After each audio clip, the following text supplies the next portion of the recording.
Hello and welcome back to Above and Beyond CDL Driving Academy's permit preparation course. We are now going to do section 6, which is combination vehicles. So if Air Brakes was an action movie, this is going to be a romance movie as a tractor meets a beautiful trailer and does everything it can to get with that trailer. So first of all, about Above and Beyond CDL Driving Academy, we offer both Class A and Class B training. Class A can be done in a manual or a transmission for the same price, or Class B is only going to be an automatic transmission. We also offer customized training for those that have let a CDL lapse and need to get it back, or for businesses that have CDL training. We also offer hazardous material endorsement training so that you can add the hazmat endorsement to your CDL. My name is Brian Hudson. My contact information is on the screen. As I've said before, if you have any problems at all getting your CDL permit, please give me a call before you take the 4th attempt at getting your CDL. After the 6th, you may not be allowed to take your CDL permit test again for 12 months. Here's a copy of the CDL manual. These training modules are just meant to be a supplement to actually studying for the test. Here's where you can get a free CDL manual. Every state offers a free CDL manual online, so do not pay for the same exact thing you can get for free from the actual state. Just type in your state name and CDL manual, and it will usually lead you right to the page on how to download that. If you would prefer to use a paper copy, please stop into our school. We rent them out for $5 and we'll give you the $5 back provided you return the CDL manual in the same condition that you received it. Okay, moving on to section 6 and talking about combination vehicles. Now, by combination vehicles, I am talking a Class A tractor trailer or a Class A truck trailer. I am not talking about your pickup truck towing a boat trailer. So obviously the rollover risks are going to be significantly higher in a combination vehicle, up to 10 times higher for rolling that truck over, because the center of gravity on those are going to be considerably higher than what they are in a personal vehicle. So we want to try to keep that cargo as close to the ground to keep that bottom of the trailer glued to the ground as much as possible. And we're going to have to slow down significantly more for curves and turns than we would if we were going to be in a regular passenger vehicle. We're not in a BMW taking these roundabouts at 55 miles per hour. We're in a semi doing them at about 20 miles per hour. You're going to have to get used to the fact that you are going to be slowing traffic down around you, and they are going to get upset with you. But that doesn't matter, because we have to drive these trucks safely, not because we're worried about somebody behind you that wants to go 15 miles per hour over the speed limit. We want to make sure that we steer gently, and one of the best ways we can steer gently is by keeping a safe following distance. Remember, we should be looking about 12 to 15 seconds ahead. That's about a quarter of a mile when you're driving at highway speeds. Basically, if you can't see far enough to where you can be able to safely stop, you're driving blindly. So make sure that you are driving at a safe speed that you can see in front of you. Before we enter into turns, we want to make sure that we are excessively slower than what you think we should be, because of that higher center of gravity, that bigger rollover risk. If we steer hard, we're going to end up causing damage to our cargo. We could possibly damage our equipment, or we could possibly lose control of our truck. Aggressive turns will increase what's called rearward amplification. What is rearward amplification? Besides a very difficult word to say, it's telling you that the forces from farther away from the turn get significantly higher. So if we're sitting in the driver's seat and we're driving a 5-axle tractor semi-trailer with a 45-foot trailer, we can count that as G-force of 1. Now, if we add on to that 2 more trailers behind us, they're 3 27-foot trailers, the force that is felt on the rear trailer is going to be 3.5 times greater than what's felt in the driver's seat. So that's why you have to be very concerned when you're going around these turns or these roundabouts that that rear trailer could possibly swing out from behind you and start to try to overtake the next trailer in line. If you've ever seen a set of triple trailers in the ditch, and that they tend to coil up like a snake, and that's because of the rearward amplification. But it isn't just going to be on triple trailers. You'll feel it on double trailers, turnpike doubles, B-train doubles, even on a longer 53-foot trailer. You'll feel it significantly higher at the rear of the 53-foot trailer than you would at the front of the 53-foot trailer. When we're going to stop, remember now, it does take longer for those empty rigs or those bobtail rigs. Bobtail means you do not have a trailer on it. They do not create a lot of friction like a full trailer would. These big vehicles are made to drive with full loads. If you're driving with an empty load, it will tend to create less friction and take a lot longer to stop. So we got to make sure that we're braking early and we're braking smoothly, and we're trying to avoid those quick stops that could cause our damage to our cargo or our equipment. Like we talked about before, do not shift on railroad tracks. If you stall on a railroad track, you will end up losing your license because it is a lot of money to stop a train. Remember, those low slung units will get hung up on the trailer, on the railroad tracks, things like low deck trailers, car hauling trailers, or long trailers with a single axle tractor as well. If you do get hung up on the railroad track, get out of your vehicle immediately. Look for that signpost number, which is printed in a blue up there. And if you can't find that, call 911. The whole goal here is to get the train stopped. But remember, don't do it because you will get into a lot of trouble. It's better to call 911, accept what's going to happen, than it is to let that truck get hit. But the moral of the story is don't get hung up on the railroad tracks. Different kinds of skids that you may experience is a trailer skid, where the trailer is actually going to try to overtake the tractor. It's going to tend to swing around. That usually is going to happen with an empty load or a lighter load because you don't have the friction to hold that trailer down onto the concrete or the pavement. So it's going to bounce and it's not going to brake as good as the tractor is. Whenever you give a hard brake, check in your mirror, and if the trailer is skidding, release on the brakes so that your trailer will start to follow your tractor again. Do not ever use your handbrake because the theory is if you apply more braking power to the rear wheels, it will pull that trailer back behind you. But in reality, if you apply more braking to the rear wheels that are already skidding, all you're going to do is skid those tires more. Skidding got you into the problem in the first place. The only way to get out of it is to relieve that skidding. And then there's also what's called a tractor skid. That's usually going to happen on icier roads or slippery roads because what happens there is you lose traction with your steer tires, and the trailer is going to push that that tractor to the side to try to pass it. So the best thing you can do there is release the brakes, steer and counter steer, and just keep doing that until you end up back in a straight line again. It may be about 15 to 30 seconds of sheer terror, but if you pay attention to what you're doing and continue to steer and counter steer, it eventually get it back under control. We have to be extra cautious when we're hauling a trailer because of what's called off-tracking. Off-tracking is where the trailer tires will follow a different path than the tractor tires will. So if you're making a left turn, the trailer will always cut across the very shortest path it can. And that is called off-tracking, where the rear wheels follow a different path. Excuse me. The path of the semi is always going to be wider than what the actual semi is because of that off-tracking. And the longer your trailer is, the more off-tracking it's going to take.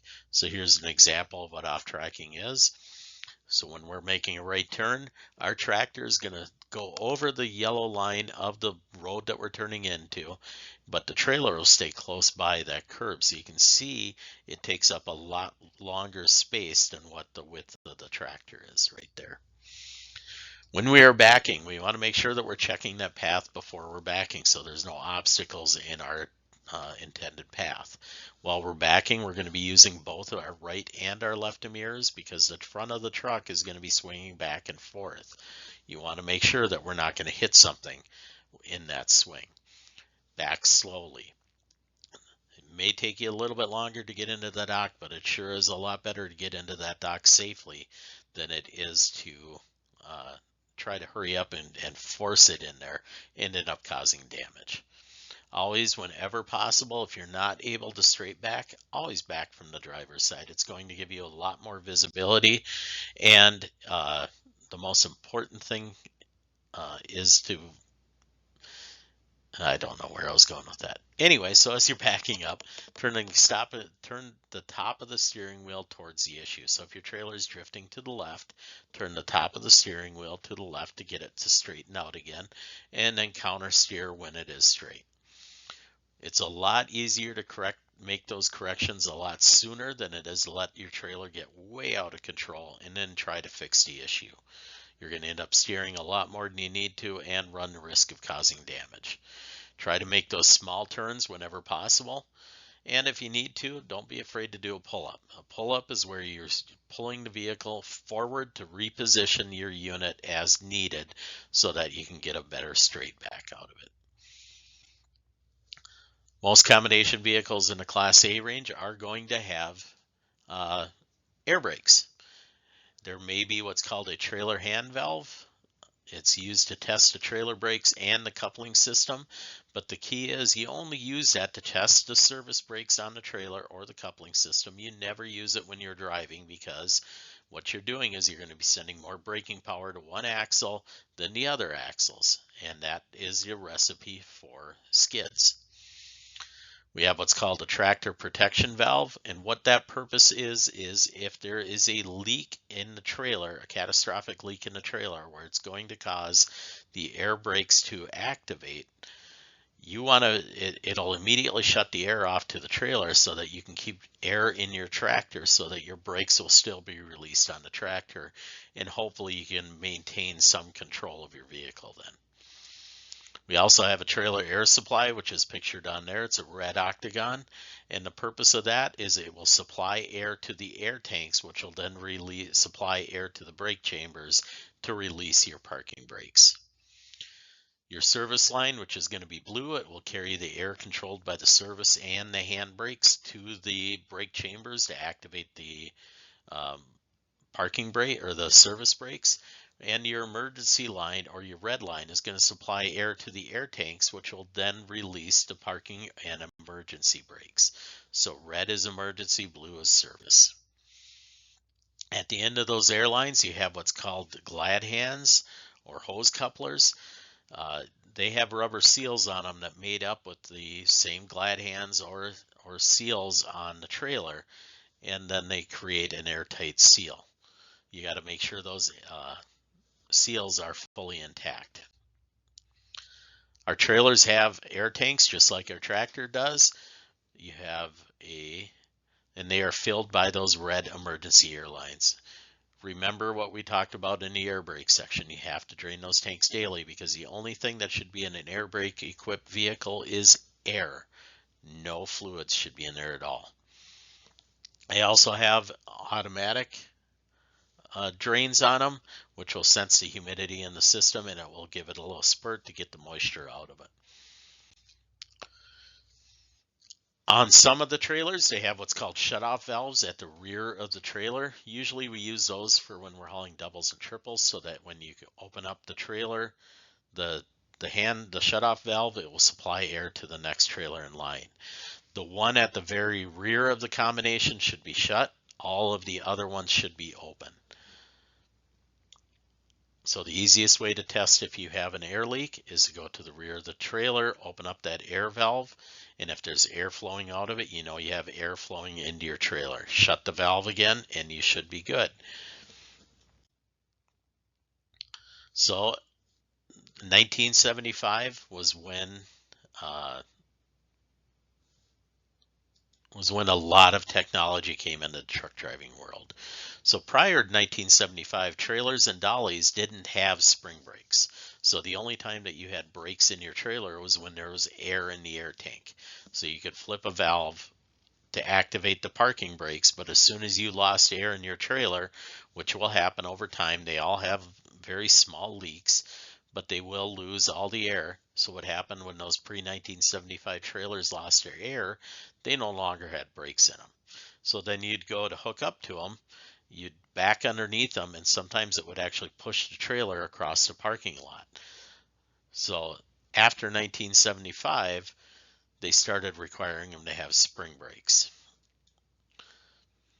Problem with the pre-1975 trailers are when you're driving down the road, you may not know that you had a leak until you stepped on the service brakes to activate the brakes. If there was no air back there, then you had no brakes on your trailer. Here's a picture of what a fifth wheel hitch looks like. We got to make sure that that is properly lubricated. Got to make sure the release handle's in a locked and road ready position. On the bottom of the picture, you'll see a throat or a funnel kind of. That's where the kingpin of the trailer will slide against there and it will center it perfectly. And then it will hit those locking jaws and lock the locking jaws around the kingpin. So we've got to make sure that the apron on the trailer is not excessively damaged. And right there, that pin that comes down, that is called the kingpin. You got to make sure that's securely mounted, not cracked, bent, or broken. Make sure that the fifth wheel skid plate is properly lubricated. Then as you back up, that kingpin will slide between that throat or the funnel and get guided right up those locking jaws and lock it in right into place. So while we're coupling up, we want to make sure that we check the area to make sure it is safe to couple the trailer, chalk the trailer wheels, and then check the cargo because we want to make sure that we are hooking up to the right trailer before we start driving away. Then we're going to position our tractor in front of the trailer. We want to be centered directly between the tires, centered directly between the edge of the trailer. We're going to back up until the fifth wheel just barely touches that apron on the trailer. We're not going to actually back underneath the trailer. Now this is where reality takes a little bit of a break from the CDL manual. The next instructions are how the CDL manual tells you to do it, so we're going to teach you to do it this way. In reality, we skip a lot of these steps while we go, and you'll learn that in whatever school you decide to go to. Hopefully it'll be my school, but if it isn't, you'll still learn how to do it the proper way because that is required information by the federal government. If you're not learning that, your school is not teaching you the proper way. So then we'll get out, we'll check our trailer height. If we're too high, we could actually miss that kingpin and cause damage to the front of the trailer or the back of our tractor, or it could just couple incorrectly. If we're too low, we could actually hit that fifth wheel skid plate on the front of our trailer and damage the bulkhead of our trailer. And you want to check the alignment of that fifth wheel and that kingpin so that kingpin will actually slide in between that throat on the fifth wheel skid plate. Then we're going to connect the air lines and we want to make sure that they're supported. Then we'll get back in the tractor and we'll supply air to the trailer and fully charge that trailer system up. Then we're going to shut off the engine. We're going to apply and release the brakes to hear when they are applied. And then we're going to listen for air leaks and check for air loss on our air gauges as well. We'll start the engine back up. We'll build our pressure back up. Then we're going to lock the trailer brakes. Then we'll back under the gear using the lowest reverse gear we have and go really nice and slow. And what we're listening for is a loud clank where the locking jaws clank around that kingpin. You're also going to feel a little bit of back pressure from the trailer brakes holding the trailer in place and the tractor trying to back up. Once we're coupled up properly, we're going to put it back in gear, attempt to pull forward twice. Hopefully it will stay in place and it will hold the tractor in place. Then you know you're hooked up. Then we're going to pull the air brakes on the trailer. And then because we don't want this to happen here where the trailer drops down without the tractor being hooked up to it anymore, we're going to perform some checks. We're going to inspect the coupling system to make sure that the locking jaws, which are painted in yellow there with the yellow tape on it, are securely locked around the kingpin. Then we're going to check that release handle on the fifth wheel skid plate to make sure that that is in the locked in the road ready position. And then we want to check to make sure there is absolutely no gap between the fifth wheel skid plate and the trailer apron. We're going to connect the electrical cord. We're checking to make sure that there's no frays or cuts. We're checking the air lines to make sure that there's no abrasions, bulges, and cuts. And then we're going to check to make sure that no part of the air lines or the electrical line make contact with the frame of the tractor or any part of the tractor or the trailer. Then we'll raise the landing gear all the way up. Remember, you cannot move a trailer with the landing gear partially down. They always have to be raised up because there's a lot of uneven surfaces that we could catch that landing gear on. There's speed bumps, there's potholes, some docks have an incline to them that we could possibly get caught on that lip all the way up. So make sure you always raise that up. Then you put the handle in the road ready position locked into the handle holder. Don't ever just let it flap in the wind down. That's a huge red flag for DOT officers. When they see that, they go, well, if they can't even take half a second to put the handle in the right position, what else did they cheat on? Then we're going to go through and double check all the steps again, making sure the landing gear is all the way raised up, locking jaws are locked around the kingpin, and the release handles all the way in the road ready position, and the air lines are connected properly along with the electrical line. When we're coupling, it's going to be basically a reverse process. We're going to park straight on a solid surface. The tractor and trailer should not be at an angle to each other. Make sure the tractor is straight in front of that trailer. Make sure you're on a solid surface. So we'll set the trailer brakes, we'll release the tractor brakes, and we'll slowly back up to release some of the pressure on the locking jaws. Then we'll set our brakes, chock our wheels, because remember now that they assume we're hooking up to a 1975 or earlier trailer. Then we'll crank the landing gear all the way down, then crank it back 1 or 2 turns so that it's slightly off the ground, but not more than an inch or so. What that does is that accommodates for if the trailer has to slide right or left when we're hooking up to it, we're not dragging that landing gear all over the ground. Crank that landing gear down, then we'll disconnect the trailer and the tractor air lines and make sure that we've replaced them back into the dummy couplers on the back of the tractor. Don't ever just set them on the frame of the tractor because they will bounce off and could easily get wrapped around the drive shaft. Then we'll unlock the fifth wheel by pulling the release handle all the way out. Get back in the tractor, release only the tractor brakes, and then we'll pull forward slightly until we feel that fifth wheel release or you hear it release. Then if you have air brakes, you'll lower the suspension all the way down so your trailer footing, your landing gear is making solid footing onto the ground. And then we'll slowly start to back off by watching in our mirror to make sure the trailer doesn't continue to drop down as we pull out from underneath it. If it does continue to drop down, we're still going to rest it on the frame of the tractor, and then we can fix whatever problem is. If we pull all the way out before we know that that footing is secure, then the trailer could sink all the way down into the ground, and you got to get a tow truck out to lift that trailer up, and it gets to be pretty expensive. Once you know that it's on solid footing, continue to pull the truck forward and out from underneath the trailer. So like we talked about, there's some extra things we got to inspect. The fifth wheel skid plate, make sure that if it's a sliding fifth wheel skid plate that the pins are locked in place. Make sure that the mounting platform is not cracked or damaged and all the mounting bolts are in place. Release handles all the way in like we talked about. And we also got to inspect the sliding tandem assembly. A lot of trailers are made so those rear axles will slide forward and backward for either weight distribution or smoother ride. So there are pins that will lock into the frame of the trailer to not allow those axles to slide back and forth. So you got to make sure those pins are in the locked and road ready position. And then the release arm that handles those pins is locked in the road ready position. Nowadays they're done by pneumatic, but if you're in an older trailer, it might still be a hand valve. So make sure that if it is pneumatic, that valve is in the locked and road ready position. Otherwise, the manual hand lever is in the locked and road ready position.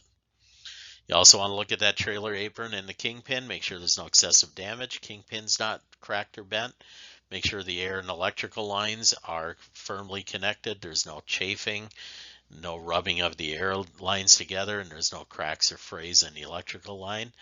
And then you want to check your landing gear, make sure it's fully raised, all the cross members are tight and secure, and your landing gear has no foreign objects or debris on it. As a motorcycle rider, I do not want to see rocks coming off that landing gear because they're going to continue to go bounce along the roadbed and could possibly hit somebody or a vehicle and cause damage. Then the last thing I want to do is release the brakes on the trailer by pushing in the red valve, going all the way to the rear of my trailer, opening up the last shutoff valve to make sure that air is flowing through there. Normally, we'd have the last trailer should be shut. All the other ones should be open. So if you're hauling a set of tandems or triples, the middle trailers should be open, the last one should be closed.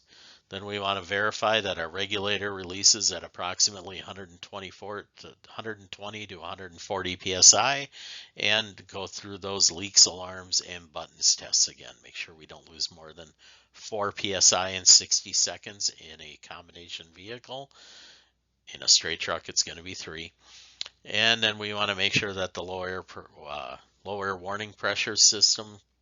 air warning system activates at approximately 55 to 60. And then we want to make sure that our emergency spring brakes activate somewhere between 20 and 45 psi. Those yellow and red buttons should pop out. Okay, and this is the last slide. Good luck to you, and like I said, please call me if you have any questions.